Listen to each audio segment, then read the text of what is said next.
So the running rumor now is that Star Wars The Last Jedi is going to open for $200 million. Okay. Of course it is! It's Star Wars!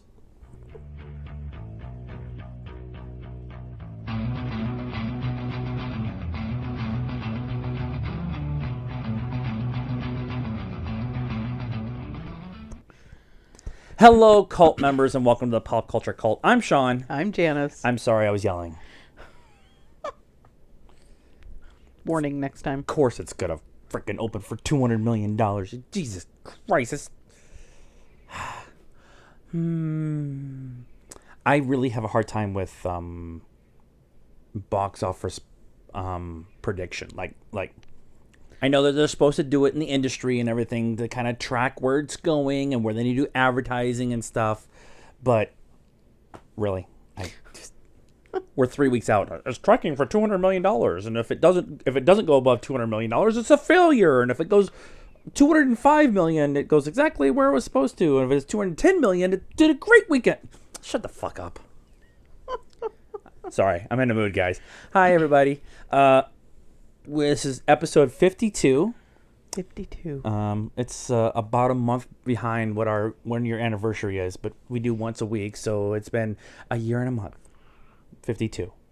52 would be a year. Right. Oh. We missed a couple weeks. We skipped some, yeah. Holidays and stuff. We're going to have to work out the holidays this year, too, because both Christmas and New Year's are on Mondays, so maybe we'll do the show on Tuesdays, or we'll do some specialty shows or something. I have this one here that's making me crazy. We'll do some specialty shows around the holidays, because it's the holidays, and it's the holiday season. And Santa Claus is coming to town. I've been singing all afternoon, so you've been warned. But there's usually not a whole lot of stuff that happens that time period, so we'll have to do something. Yeah. We'll do our year in review and stuff too. Yeah. We'll do that. So part of our year in review will be 2 movies that we finally got the chance to catch up on. Now that we've kind of caught up with everything in the theaters, and we had a whole bunch of extra time over the holiday. Hope we had a good Thanksgiving.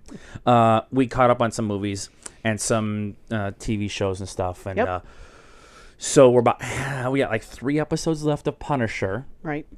And we'll do a full Punisher review next week once we get done and kind of can let it sit and get everything done. But we also saw The Hitman's Bodyguard and Valerian. Now, we're going to start with Hitman's Bodyguard and just do a quick little review of it. It's not a world beater movie. Yeah. But it was way better than it should have been. Probably, yeah. I mean, it's hard not to see Ryan Reynolds as Deadpool now. It is. However, it was kind of cool seeing him kind of be the straight man. Yeah. To Samuel Jackson's kind of silliness and stuff. Yeah. That was kind of cool. Their chemistry was awesome. If they do another one of these, I'd be totally okay with it. Yeah, I was kind of surprised with that. That's not a pairing that you would think of. And they were funny together. It did really well in the box office. It was also a good time of the year for it too. But overall, what did you think of the movie? It was good. I mean, it, like you said, it wasn't like, oh my God, this is my favorite movie, but it was decent. We got it on Redbox, so it cost us like $1.50. I like cheap. It was fun. There's not much you can say about it. We're gonna go in more in depth than the other one, but it was a fun, popcorny, lots of cool action. Samuel L. Jackson running around saying motherfucker a bunch, and them just kind of playing off of each other was really good. That was good. If it comes up on TV, we'll watch it again. Yeah. 6. Yeah, that's where I was. Yeah, okay. 6. So that's what we're...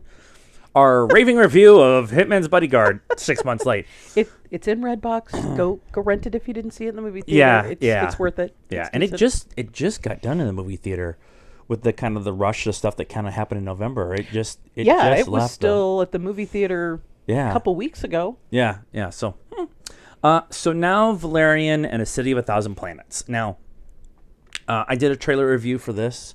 We talked about a bunch when the campaign was kind of going on for the show or for the movie, and we talked about it in the show. And but it just kind of got panned by everybody, and it was kind of that time period where we're kind of busy outside of the show, and so it just fell through the cracks, and so we finally get to see it. Yeah, it wasn't getting great reviews, so I wasn't in any big hurry to go watch it. No. So what did you think?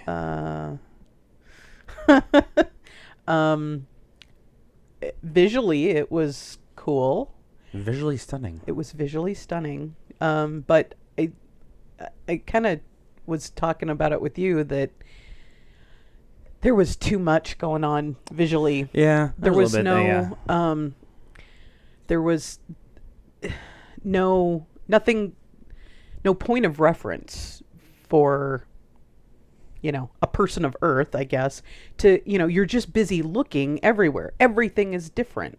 And to me, that was really, like, the only thing that you could, the only scene was the one where they're in the market, but on the outside, it just looks like the desert. Right. And it was like, oh, okay, that's something I can associate with or, understand. Right.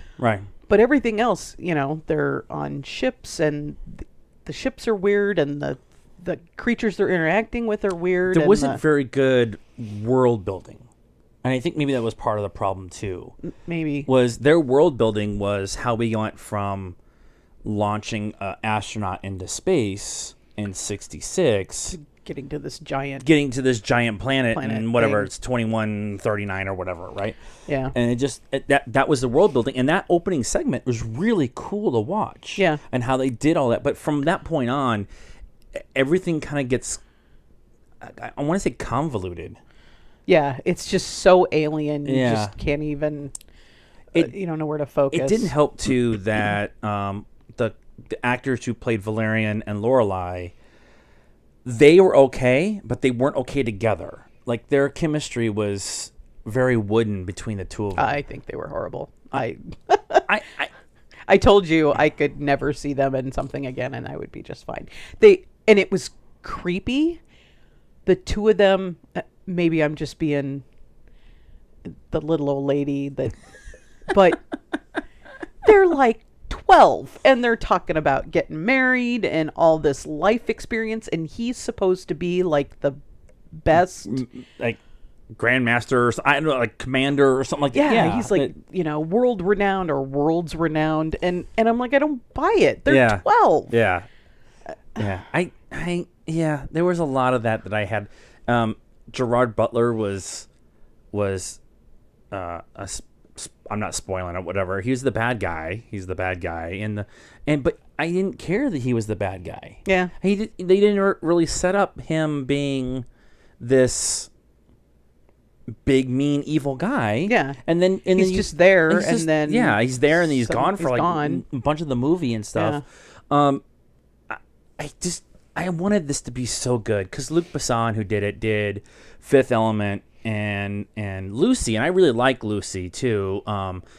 It did really well internationally, but Lucy was kind of panned here by a lot of the critics. I like Lucy. That's the Scarlett Johansson where she gets the drug in her system. That one was a little esoteric. It was, but I still liked it. But I just wanted this to be, he spent 20 years trying to get this project off the ground, and he put a bunch of his own money into it.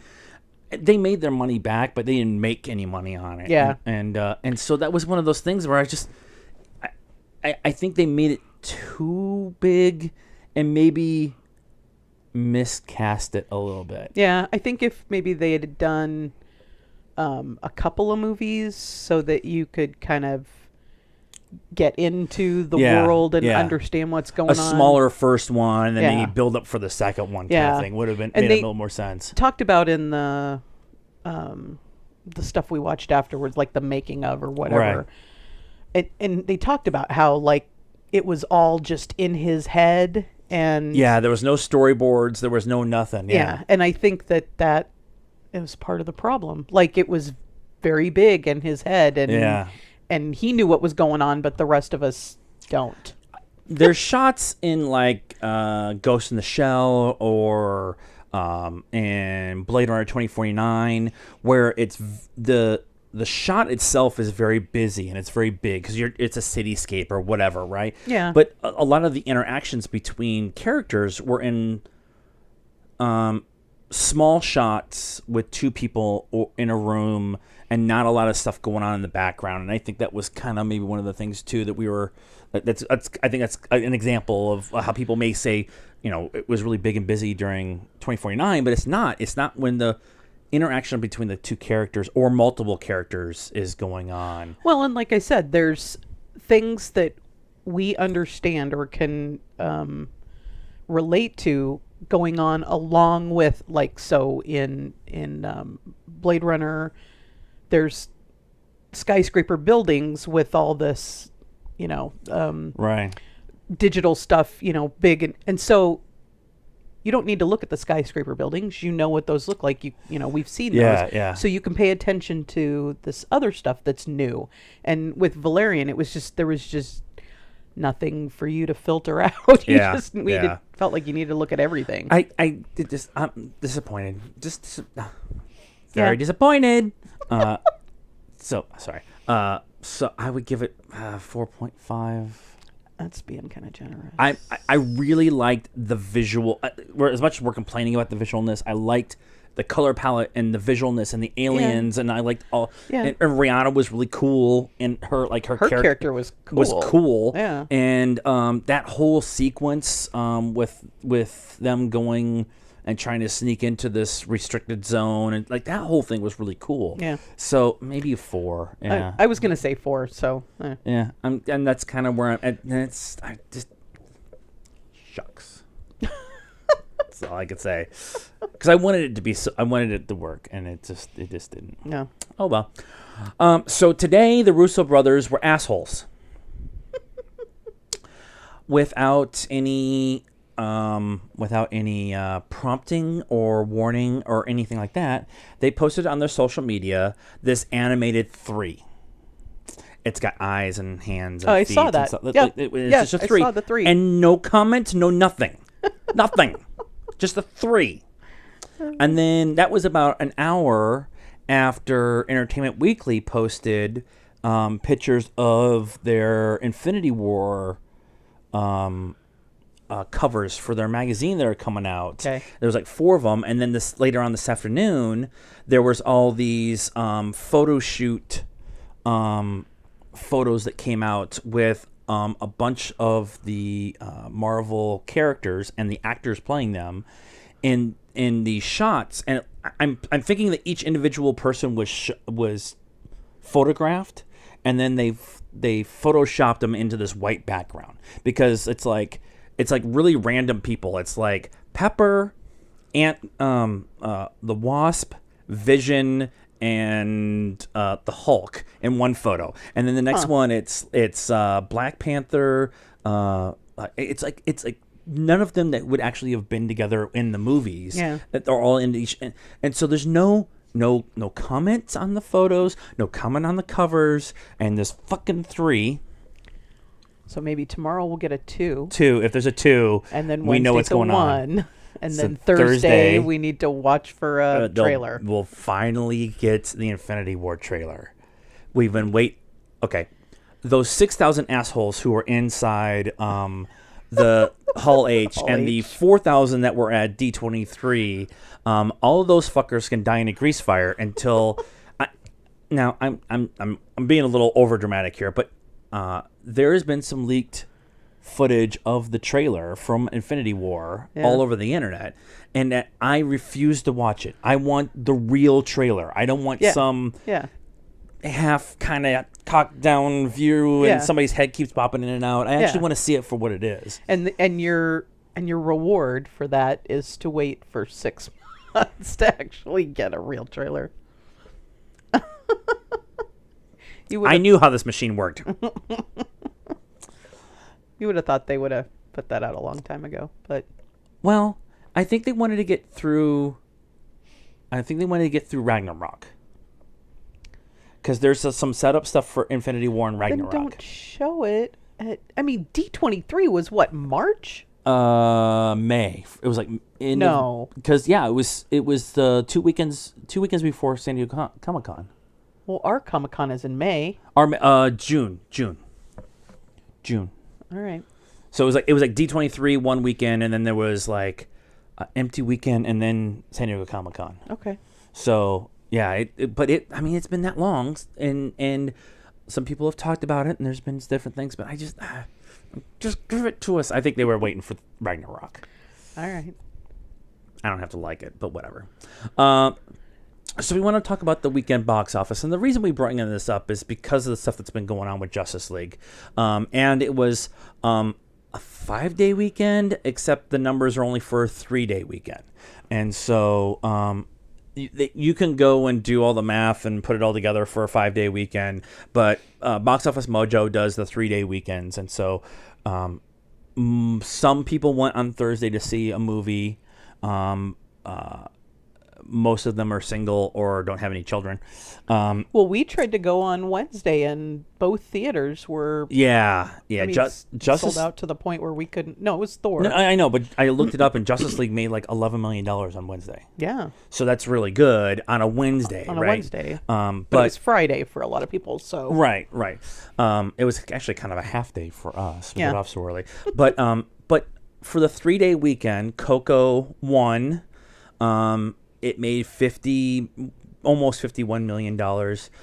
Since it came out on Tuesday, it's made $73 million. That's, it's a Pixar movie, and a lot of people were saying, oh my God, it didn't open for $100 million. Coco's kind of been under the radar, marketing-wise, and it's something very different from the rest of the the Pixar stuff. And it's different from, well, I guess there's the Story of Life, I think is the name of it. Yeah, that kind of deals with the Day of the Dead stuff too. But all our Hispanic friends, get out there and watch that movie. Yeah. So they'll make more of them. I from what everybody has said, it's probably one of the best movies of the year, and you will cry. So, as much as I would like to see it, I'm not crying in the theater. I will wait till it comes out on DVD so I can put my face underneath the blanket and cry in the privacy of my own home. Damn straight. Justice League made $41 million over the 3-day weekend. Domestically, it's made $171 in 2 weeks. It had a 56% drop from the previous week, which is actually a pretty. That's a pretty good drop considering. Everything else, Wonder's out, and Coco came out this weekend and stuff like that. And if this was any other movie, that would have been a great weekend. Right? And that's exactly my point. It's not. It's doing well in the States. It's made $171 million in 2 weekends. Yeah, that's very, very, very good. However, the reports. How do I word this the correct way? The perceived numbers of how much it was to make this was $300 million to make and $150 million to market. That's $450 million. Right. I don't trust those numbers. I haven't heard anybody come out officially and said we spent this much money on. Now I do expect them to spend $20 to $30 million on all those reshoots that they did, but it's made $483 million, just under $483 million worldwide in 2 weeks. It's made 300 and something overseas. And they're calling it a flop. And that's my problem. It's good. It's not great. I really liked it. We've seen it twice in the theater already. And I wouldn't mind seeing it again. I really liked it. But this concept that everybody's complaining because it's not Ragnarok or it's not frickin' Infinity War or whatever, and all the DC fanboys are online talking about how nobody understands what's going on. Well, your last 2 movies, the 2 movies before Wonder Woman were shit. And so people are super hesitant about going out and seeing this movie. Well, and the press, right? I mean, I would think that Warner would release the real numbers because everybody, like everyone that's reporting it is saying reportedly, like no Right, one has come right. out officially and said this is how much it costs to make it and this is how much we spent on advertising. And you would think with all the kind of negative press about the fact that the movie is losing money or barely, I mean, it's made basically $30 million according to those numbers, Right. above what they needed to make back. You'd think they'd come out and say, no, it Right. you know, and because that's negative press. People are going to be like, well, if it must be bad if it hasn't made its money back, and they're not. It's taking, actually gone up a bunch on Rotten Tomatoes. I think it's like 47% or 45% or something like that on Rotten Tomatoes, and it was in the mid 30s. And it's like, come on, guys! it's not our fault that you guys spent way more money than you probably should have. I mean, Yeah. I think almost $500 million For one movie. for one movie. Now the rumor is they're spending about $500 to $600 million on the 2 Infinity War movies. Okay, and how much did Wonder Woman make? Do you remember? It's like 850 or 860, and I think they made it for like 80 or 85 million or something like that. Okay. Yeah. So that's But Wonder Woman kept going right. for a really long time. Right. Like I don't think it started out like in the first I think the couple first weekend it was like 40, and then it only dropped like by 20% the next weekend, and then it dropped by like 2% the next weekend. So it was like it dropped like less, like it dropped each week, but it only dropped by less and less percentages each way. Right. So people kept going back more, multiple times. That's how you get these big, huge numbers. People go on multiple times. Right, or sticking it out in the theater and continuing to bring people in who didn't see it in the first couple weeks, and now there's nothing out, and we want to go to the movies and date night or whatever, and we're gonna go. I think that's how Hitman's Bodyguard kind of did so well. Was there was nothing else out at a point in time. It was getting good reviews, and it was a popcorn movie. Let's go. If we're gonna go see a movie, let's go see that. So,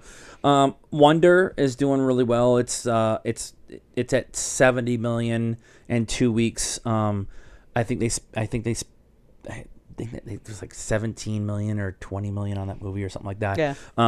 Ragnarok though, in its fifth week of release, made almost $17 million. It's done 277 domestically, and it's almost 800 million globally. So that's right. And I think that's part of what the problem is with Justice League, is they're all like, we're getting our version of Avengers coming together, and it's not making $1 billion. It's like it's not that bad, guys. I'm sorry, it's just not that bad. The other thing too was Murder on the Orient Express made $13 million. It's made $74 million here domestically, but it's made almost $200 million globally. We're getting Murder on the Nile. Yes. They're already talking about it. It's going to happen. Yeah, and they alluded to it at the end of Murder on the Orient Express. Yeah, and I hope Kenneth Branagh actually directs it. I hope he's the one that does it. He did the last one, so I would like to see him do this one again. And he has to be Hercule Poirot. Poirot with the best mustache ever. And then one of the movies that we actually really want to see, but it hasn't been available for us at least yet, is 3 Billboards Outside Ebbing, Missouri. It's getting rave reviews by everybody, and the cast is apparently just everybody's in it. It's supposed to be really good, but it's not really out in wide release. But it's made $7.5 million already. Yeah, I think they just released it for Oscar talk. Yeah, because it has to come out. We've tried a couple times to find it to go see it, and it's like for a 45-minute to an hour drive for us to get to a theater that's even close, and so. Well, maybe, it's at the... was it Alamo? Alamo, yeah. Alamo Draft House. So maybe we'll try to get around to just seeing that. We'll see what happens. Part of the Justice League stuff that came out was... okay, if you haven't seen Justice League, there's 2 post-credit scenes, and we're going to spoil one of them right now. There's spoilers. Come back in like 3 minutes. Spoilers. Okay, all right. The second... post-credit scene, we get to see Deathstroke talking with Lex Luthor. And Luthor is talking about getting Justice League Dark or whatever their own version of league. the bad guys. And they show Deathstroke takes his helmet off, and it was Joe Manganiello. Well, Joe, as a Thanksgiving present to all of us, posted a picture on his Instagram of him without the helmet on, but the costume on. Yes. So a good photo of him. Yes. God, it looks awesome. Well, it's Joe Manganiello. Well, yeah, but I mean, we've talked about. But no, he looks. He makes a good Deathstroke. Yeah. Well, it helps that he's tall and he's big. Yeah. Manu Bennett, who does it on Arrow, does a really good Deathstroke too. We are not caught up on Arrow. I'm sorry. So it's been one of those things like that's been my reference for Deathstroke, and I really like Manu as Deathstroke, but Joe like fits the part. I mean, it just really fits the part. So that came out. It's been all over the place. You can search it out. One other thing that I want to talk about movie-wise, it came out this afternoon that Russell Crowe posted something on his Twitter about the possibility, maybe, of doing a Master and Commander sequel. Now, if you've never saw Master and Commander, the first one, it's based off of the Patrick O'Brien books about Aubrey and Captain Aubrey and all this stuff. I'm not a big reader. I listen to a lot of books, but I've actually read a couple of the Aubrey books that from O'Brien. One of them was for school, and but I love Master and Commander. Yeah, I love Master and Commander. It's not a typical. It's about sea battles. It's about an English boat during the Napoleonic Wars in the Caribbean. Yep. And it's the books are not easy reads. And the movie starts with a really cool battle, and then it's all about ship life, being on an English boat in the Napoleonic time period, and then a really cool battle at the end. And so it did okay. It made $212 million, but it was $150 million worth of production because everything was practical. They had a real boat. Yeah. They had real boat-to-boat battles, and everything was practical. None of it was CGI. And so they're talking about maybe possibly making another one. I'm excited for it. So is Russell Crowe going to play? Yes, that is the rumor. Okay. Yes. And the guy that played his second, I can't remember what his name is. He plays Vision now. Yeah, and he's Chaucer and... Yeah, I can't remember his name right now. I would like the two of them were really good together. They had good, and there's a quote that we use all the time from that movie, "The Lesser of Two Weevils." Oh, that's all two weevils. Oh yeah, it's just I really we've talked about this before. We're really into history, and Napoleonic time period is really cool. Like what happened in the world and how it was viewed greatly depends on which side of the battle you were on. Yeah. Napoleon was either the Antichrist or the hero. And so it was just kind of cool to kind of get that that flair. And it was up for 10 Oscars. It got 2, one for cinematography. If you've ever seen it, it's the cinematography is amazing in it. And sound editing for all the cannon fire, all the stuff that happens and stuff. And it's just really, like you said, it's like day-to-day life of, things you didn't even think about. Yeah. That, I don't know. I don't want to spoil it. They have to stop at the Galapagos Islands. And actually, one of my favorite scenes in that is, I won't tell you why they're on the Galapagos Islands because I don't want to spoil it too much. It's a 15-year-old movie, but I don't want to spoil it too much. But they're on the Galapagos Islands, and they have distillery. They have a copper distiller. Yeah. And they grab some agave plants off the island and essentially distill tequila while they're on the island. And it was just like something it makes complete sense that actually that would have happened. But it was so much fun. So one of the things that we all got the chance to catch up on this weekend too was Star Trek Continues. We've talked about this a bazillion times on the show. We love it. It's a fan-based, fan-made Star Trek show based off the original series. And they use a lot of the original props and a lot of the original set. And they can't use the original scripts, but they can kind of do stuff that would have made sense in the timeline. Yeah, and there's characters that from the original that show up and it's Kirk and Spock and and the Bones. blue lady. Yeah. we were tracking it all down, and they've used a bunch of other like Lou Ferrigno was in an episode. Yeah, and Grant Himatara. I had it. No. Grant Hamana from MythBusters is Sulu, and it's free on YouTube, so it's fan base. It's so much fun. Well, they finally did their last 2 episodes. It's been a 2.5-year journey of them doing 13 episodes, and it's not like they're getting, like I said, they're not getting paid to do this. No. And it's everybody who works in the industry, and so they would get free time.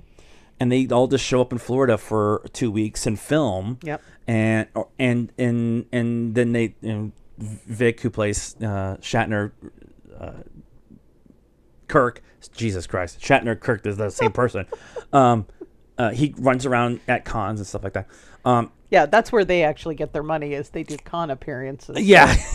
So they actually get paid for that they stuff. Totally get paid for that he stuff. He finally gets his shirt ripped in this episode. Yes. We're like, yes, finally. Yes. Where has this been the whole time? So the last 2 episodes were, I mean, it might be one of the better episodes for a 2-part. They spent a lot of money on those last 2 episodes, especially the last one, because I mean, they wrap it up. It's not, with the original Star Trek, it was the network, and so they just got canceled, and so you never really got any closure with that episode or that series. But this, they did wrap it up. So they go back to Earth, and now it's like a port out in space, which I believe is in the movies. It's you go dock. It's docking port. It's it's like the repair bay, whatever. Yeah. And I believe that was in the movies, but it was not in the TV series. So that was kind of like the next step. And then Kirk gets a promotion, basically, and he steps out on stage in the Kirk uniform from the movies, the Admiral uniform, the or white whatever. Admiral outfit, yeah. And so there was a nice little kind of tie-in at the end to, this is the end of this, and now we move on to the movies, and then Next Generation and all that. Yeah, so. it was just really, really well done, and the acting is there's some actually professional actors, but like Grant's not a professional actor and stuff like that. Yeah. But they did a really good job with these last 2 episodes. The whole series, there's 13 episodes. You could definitely tell where they start figuring out about 4 or 5, and then they have a couple that they wanted to do the social commentary like Star Trek would have done, and they did a couple of those and stuff. Yep. And but it's a fun series. It's, like I said, it's free, so go check it out on YouTube. And if you were into the original Star Trek, you'll definitely get geek out on and it's all the stuff. I just at least for us, when somebody does this out of, it's not an homage. They actually love this stuff, and they want to be part of it, and so they got the chance to do it, and they did it really well. Yeah. And there's tons of, Star Wars and Star Trek there's a whole Firefly fan-based, fan-made films out there and stuff like that stuff too. Because some of this stuff is really easy to do. It's really easy to do Star Trek uniforms in a cardboard box and, make it look the part. It's simple. It was simple stuff. So just what I'm trying to say is go support that stuff. Go on YouTube. like the video, subscribe to the channel, and help those guys out, because if you let corporate shills make all the decisions like Warner Brothers, then they fuck up your movie. Right. So support the little guy. Circle of Life. Told you I've been singing all afternoon. So what do you guys think of this episode? Are you excited about Master and Commander? Have you seen Justice League? And please go see Star Trek Continues. My voice is going. And watch Hitman's Bodyguard. It was fun. Please comment on anything that we maybe missed this week in pop culture news, mostly movie and TVs. And while you're there, please like the video and then hit the subscribe button. It's red right now, but if you hit like on it, it will turn gray. It's pretty much like magic. Ooh. I'm telling you, turn it gray, turn it gray. You can also get a hold of us on Facebook at the Pop Culture Cult. We're Pop Culture Cult 1 on Instagram, and we're at Pop_Cult 1 on Twitter. We're also on the Stardust app at the Pop Culture Cult. Download the app, like us first, and then go like all your friends. We're like 230 followers on there, and we're doing little reactions to every episode of Punisher. Yep. As soon as they get done, it's fresh in our head, where we're not really sure what we're saying. You and the mouse in your it's pocket? It's the royal we. It's the big W. No. And until W? Oh my God. And until next time, good night now.